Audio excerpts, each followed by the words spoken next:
ಇನ್ನು ಮಾಧ್ಯಮ ಸಂವಾದ ಕಾರ್ಯಕ್ರಮದಲ್ಲಿ ಬಿಜೆಪಿ ರಾಷ್ಟ್ರೀಯ ಅಧ್ಯಕ್ಷ ಅಮಿತ್ ಶಾ ವಿರುದ್ಧ ಕೂಡ ಹರಿಯಾಯುವಂತ ಕೆಲಸವನ್ನು ಮಾಡಿದ್ದಾರೆ ಸಿದ್ದರಾಮಯ್ಯ. ಏನು ಮಾತಾಡಿದ್ದಾರೆ ಕೇಳೋಣ ಬನ್ನಿ.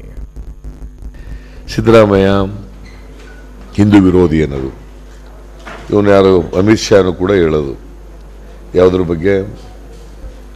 ಸಿದ್ದರಾಮಯ್ಯ ಅಹಿಂದೂ ಅಂತ ಹೊಸ ಕಾಯಿನ್ ಮಾಡಿದ್ದಾರೆ ನನಗೆ, ಅಹಿಂದೂ.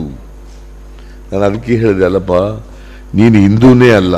First of all Amit Shah ಹಿಂದೂನಾ? Is a Jain, it's a separate religion. ಇಲ್ಲ, ನೀವು ಅವ್ರದ್ದು ಇದು ರೆಕಾರ್ಡ್ ತೆಗೆದು ನೋಡಿ. ಇಲ್ಲ, ಸುಳ್ಳ್ರಿ ಅದು. Is a Jain. Let him come out. I am not A Jain ಅಂತ. ಓಕೆ, ನಾನು ಇದು is A very silly thing. ನನಗೆ ಅಹಿಂದೂ ಅಂತ ಹೇಳೋದು. ನಾನು ಇವರೆಲ್ಲರಿಗಿಂತ ಬೆಟರ್ ಹಿಂದೂ.